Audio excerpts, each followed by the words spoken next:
मी वैष्णवी बोलतेय. तुम्ही मला आता चांगल्या पद्धतीने ओळखायला लागला असाल. हो, मीच वैष्णवी, जिने आपल्या 9 महिन्याच्या बाळाला सोडून आत्महत्या केली. पण मी खरंच आत्महत्या केली का? की मला त्या आत्महत्यासाठी प्रवृत्त केलं गेलं? आज मी तुम्हाला सर्व काही सांगणार आहे. मी आणि शशांक एकाच कॉलेजमध्ये शिकत होतो. आमच्या दोघांची ओळख झाली, त्यानंतर त्या ओळखीचे रूपांतर प्रेमामध्ये झालं. शशांक हगवणे हा राजेंद्र हगवणे यांचा धाकटा मुलगा. राजेंद्र हगवणे हे राष्ट्रवादी पक्षाचे माणूस, त्यामुळे रुबाबदार. पण मी मात्र फक्त शशांकला बघून त्यांच्या प्रेमात पडले होते. माझे वडील अनिल साहेबराव कसपटे. आम्हीही तसे श्रीमंत, पण राजेंद्र हगवणे यांच्यापेक्षा कमी. माझ्या वडिलांचे माझ्यावर जीवापाड प्रेम होते. जेव्हा मी शशांक बद्दल माझ्या वडिलांना सांगितलं, तेव्हा त्यांनी ह्या लग्नाला स्पष्टपणे नकार दिला होता. त्यांचे स्पष्टपणे म्हणणे होते की आपण नेहमी आपल्यासारख्याच कुटुंबासोबत नातेसंबंध जोडायला हवेत. त्यामुळे तू त्या मुलासोबत लग्न करून सुखी राहशील असे मला वाटत नाही. परंतु मी मात्र शशांकच्या प्रेमामध्ये एवढी वेडी झाली होते की मला शशांक शिवाय दुसरं कोणी दिसतच नव्हतं. माझ्या वडिलांनी मात्र माझ्यासाठी दुसरं स्थळ शोधायला सुरू केली.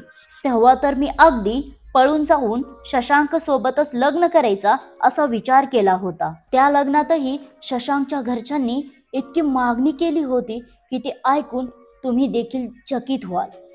51 तोळे सोने, फॉर्च्युनर सारखी महागडी गाडी, चांदीची भांडी आणि त्यासोबत सुसगाव मधील सनी वर्ल्ड मध्ये शाही पद्धतीने लग्न.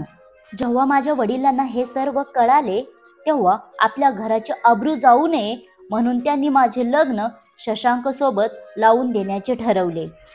24 एप्रिल 2021 ला आमचे लग्न झाले.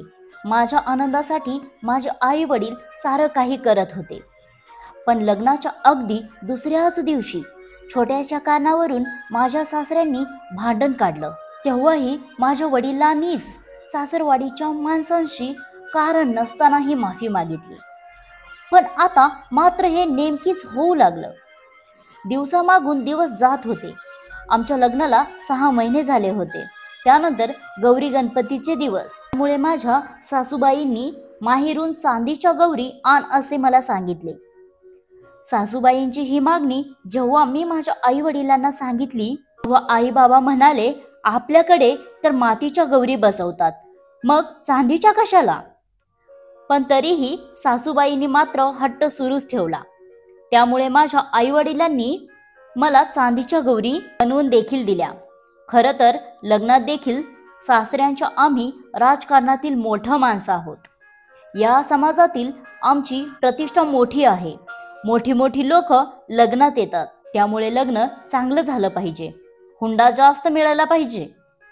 लग्नात मुलीला तुमच्याकडून मोठी गाडी देखील मिळाली पाहिजे. मोठमोठे नेते आमच्या लग्नाला येतील म्हणून मोठ्या धूमधडाक्यात लग्न व्हायला पाहिजे. कुठेतरी हे सगळं माझ्या वडिलांना पटत नव्हतं. परंतु माझ्या चेहऱ्यावरील आनंद बघून त्यांनी सारं काही केलं होतं. आता तर ते माझ्या सासरच्या लोकांच्या सगळ्या अटी एका मागोमाग एक मान्य करत होते. परंतु आता नवरा सोडून घरातील सासू सासरे यांच्या वागण्यात थोडा थोडा बदल मला जाणवायला लागला होता.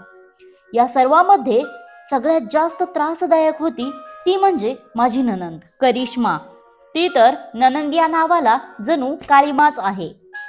तिला तिच्या वहिनी चांगलं राहिलेलं पटत नव्हतं. ती सतत माझ्या सासूबाईंना चुगली लावायची कामं करत असे. जर माझ्यासोबत माझी सासू चांगली बोलली किंवा मला एखादी साडी जरी आणली तरी तिला ते आवडत नसे. ती लगेचच भांडायला सुरुवात करत असे. पण ती देखील एक मुलगीच आहे हे मात्र ती कदाचित विसरत होती.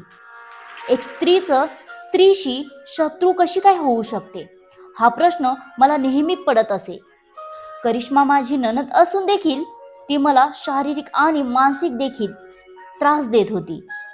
ती जुन्या लोकांची म्हण आहे ना, ज्या घरात नंदेचा वास तिथे घराचा नाश. अशी नणंद कधी कुणालाही भेटू नये अशीच मी देवाच्या चरणी प्रार्थना करेल. आता शशांकचं देखील माझ्या वडिलांकडे एक एक मागण्या वाढतच चालल्या होत्या. तो कधी लाख रुपयात तर कधी तोड लाख रुपये असा सतत माझ्या वडिलांकडे मागत असे. तर कधी ब्रँडेड 1.5 लाखाचे घड्याळ, नवऱ्यांसाठी कधी महागडा गॉगल, तर कधी 2 लाखांचा फोन. त्यांच्या मागण्या हळूहळू वाढत होत्या. पण माझ्या आईवडिलांनी ते सर्व पूर्ण केले आणि ते पूर्ण करत होते. सततच्या या त्रासमुळे आता माझी मानसिक स्थिती देखील ढासळू लागली होती. मी आता माझ्या माहेरी नवऱ्याबद्दल, सासरच्या लोकांबद्दल सांगू लागले होते. ते लोक मला त्रास देतात असं मी म्हणू लागले होते. माझ्या मामाला मी एकदा सांगितलं, मामा, शशांक सोबतचा माझा निर्णय चुकीचा होता. आता काहीही हातात राहिलं नव्हतं. एकतर मी प्रेमी विवाह केला होता, त्यात सासरची मंडळी मला त्रास देत होती. काय करावं हे कळत नव्हतं. त्यातच आमच्या लग्नाला 1 वर्ष झाले. मला दिवस गेले. मी आनंदाने ही गोष्ट शशांकला सांगितली. परंतु शशांकनं माझ्या चारित्र्यावरती त्यांच्या बहिणीचं ऐकून संशय घेतला.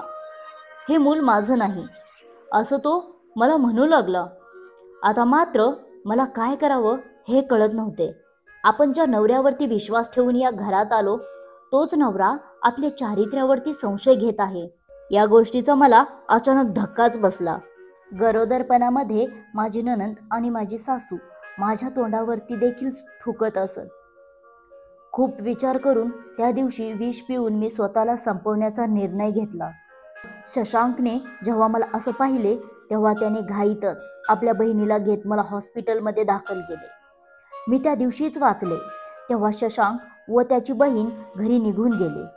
तुमची मुलगी तुम्हालाच राहू द्या, आम्हाला नांदवायची नाही असे माझ्या आईवडिलांना सांगितले गेले.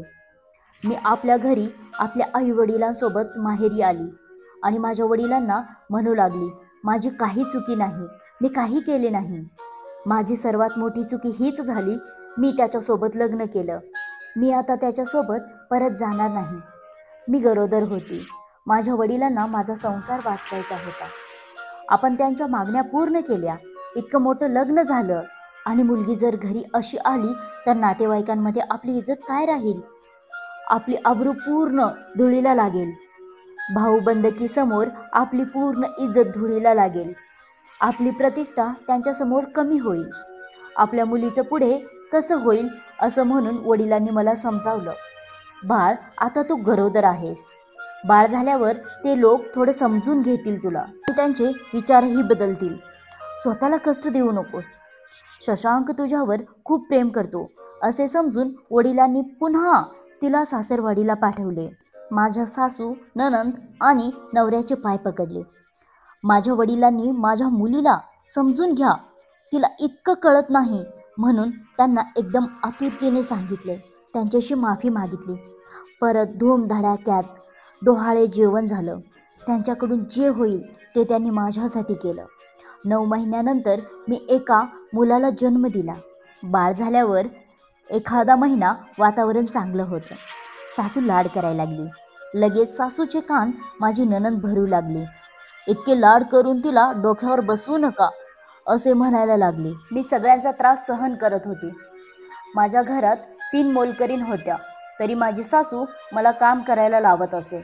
मला एक खूप महत्त्वाची गोष्ट वाटली, ती म्हणजे माझ्या लग्नाला 1 वर्ष झाले होते, पण तरीही माझ्या नवऱ्यानं मला माझ्या जावेसोबत बोलू दिलं नव्हतं.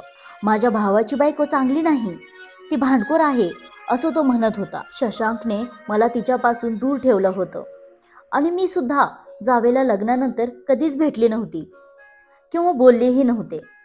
आता मात्र मला आपल्या जावेचा त्रास काय असेल हे समजू लागले. माझ्यासारखाच त्रास त्यांनी तिलाही दिला होता. आता तुम्ही तर ऐकतच असाल. ती आता पोलिसांना सांगत आहे. तिला देखील माझ्या सासऱ्यांनी असेच त्रास दिले होते. एकदा तर काहीतरी भांडणामध्ये तिला माझ्या सासऱ्याने आणि नवऱ्याने मारहाण देखील केली होती. तिनं या लोकांविषयी पोलीस स्टेशनमध्ये तक्रार देखील नोंदवण्याचा प्रयत्न केला होता, पण या लोकांच्या राजकीय दबावामुळे तिची तक्रार पोलिसांनी घेतली नाही. घरची तक्रार आहे, आपापसात मिटून घ्या असे सांगून परत पाठवण्यात आले. म्हणून ती या लोकांपासून दूर राहते हे मला आता समजले. या अगोदर देखील जर मी या विषयावरती शशांकशी बोलायला गेले तर तो मला दमदमाटी देऊन शांत बसवत होता, शिवाय मारहाणही करत होता. तो मला फक्त नेहमी आपल्या माहेरून पैसे आणायला सांगत असे आणि मी सुद्धा नवऱ्याने सांगितल्याप्रमाणे माहेरून पैसे आणत असे. माझे वडील सुद्धा मुलीला त्रास नका देऊ म्हणून मी जे सांगते ते करत होते. त्यांची फक्त एकच इच्छा होती, आपल्या मुलीचा संसार सुखाचा होताना पाहायचा. हळूहळू माझं बाळ 6 महिन्यांचं झालं, पण माझा हा त्रास मात्र कमी होतच नव्हता. बाळाकडे पाहून मी सर्व काही सहन करत होते. आज नाही तर उद्या ह्या परिस्थिती बदलेल आणि सर्व काही व्यवस्थित होईल, ही एकच आशा मनाशी बाळगून मी त्या मुलाकडे बघून असंच जगत होते. परंतु माझी नणंद सासू मला खूप त्रास देत होते. आमच्या घरातून निघून जा, आम्ही आमच्या बाळाला सांभाळतो असे सांगत होत्या. आणि आश्चर्याची गोष्ट म्हणजे त्यांची साथ शशांक देखील देत होता. माझ्या चारित्र्यावरती वारंवार संशय घेत होता. मी या सगळ्या गोष्टींना कंटाळून शेवटी वडिलांना सांगितले होते, मला आता येथे राहायचं नाही. त्यांनाही माझे येथील हाल दिसून येत होते. त्यामुळे त्यांनीही निर्णय केला, आपण या गोष्टीचा काहीतरी मार्ग शोधू असे त्यांनी मला सांगितले. पण त्याच वेळी शशांकने माझ्या वडिलांना 2 कोटी रुपये द्या, मला फ्लॅट घ्यायचा आहे असे सांगितले. तेव्हा माझ्या वडिलांनी त्याला आता माझ्याकडून हे होणार नाही, एवढे पैसे माझ्याकडे नाहीत असे सांगितले. शशांक तेथूनच रागात निघून गेला आणि या गोष्टीचा राग तो माझ्यावरती काढू लागला. मला रोज मारू लागला. मला रडू येत होतं.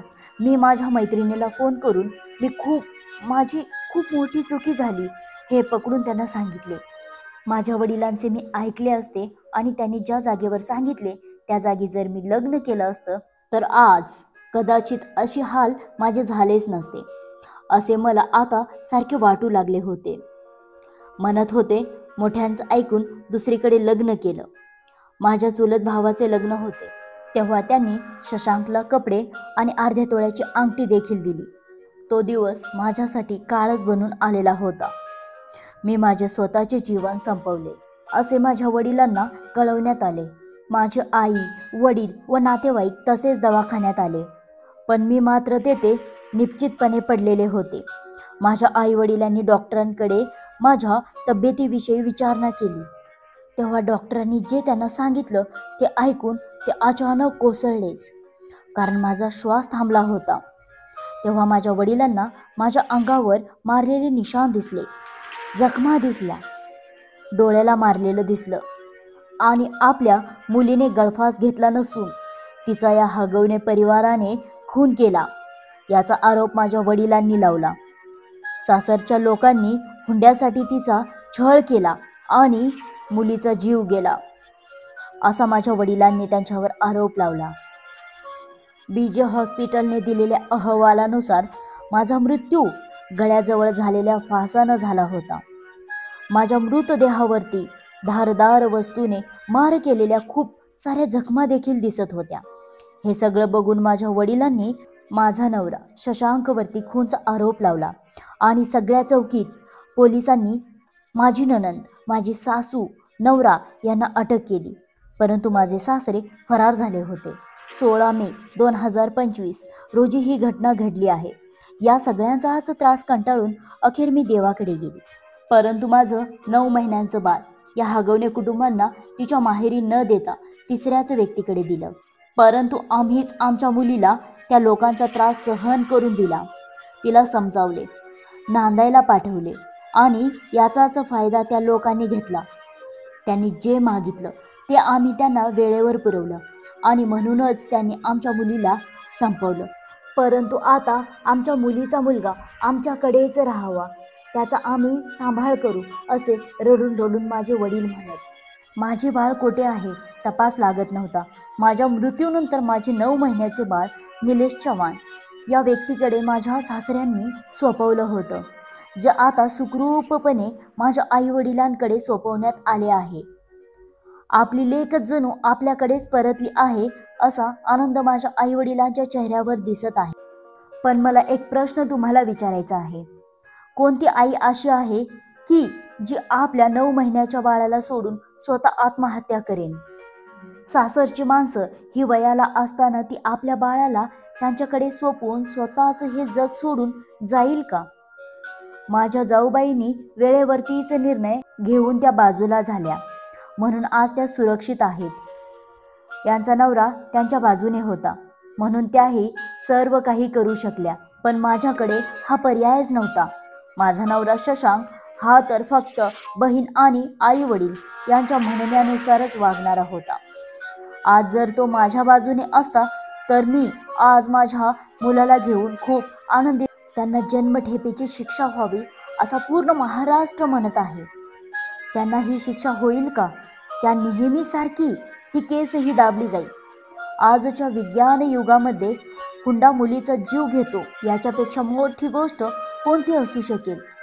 आज माझ्यासोबत जे झालं ते इतरांसोबत होऊ नये असे मला वाटते.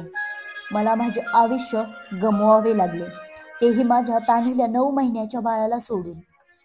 पैसेवाला जावई भेटला म्हणून बाप सर्व गावाला सांगत होता. पण 1 वर्ष होऊनही पण आपल्या मुलीच्या चेहऱ्यावरती आनंद का दिसत नव्हता? कटू आहे पण सत्य आहे. मुलीला मिळणारा तिचा साथीदार हा पैशावाला आहे म्हणून तो तिच्या सुखात ठेवले असेल आपण असे समजतो. ते मात्र माझ्या या प्रकरणामुळे तुम्हाला आता कळलेच असेल की मी किती चुकीचे होते. मुलीच्या सासरची पैशानं श्रीमंत नसले तरी चालतील, पण मनानं मात्र श्रीमंत असली पाहिजेत, तेव्हाच त्याचा संसार सुखाचा होत असतो. ही गोष्ट मला आज खूप चांगल्या पद्धतीने कळाली. आज माझ्या बाळाकडे पाहण्यासाठी माझे आई वडील आणि नातेवाईक आहे, पण माझं लेकरू एका आईच्या मायेपासून मात्र कायमच पोरका झाला आहे. मी देवाकडे अशीच प्रार्थना करते की माझ्या मुलाला सदैव सुखी ठेव.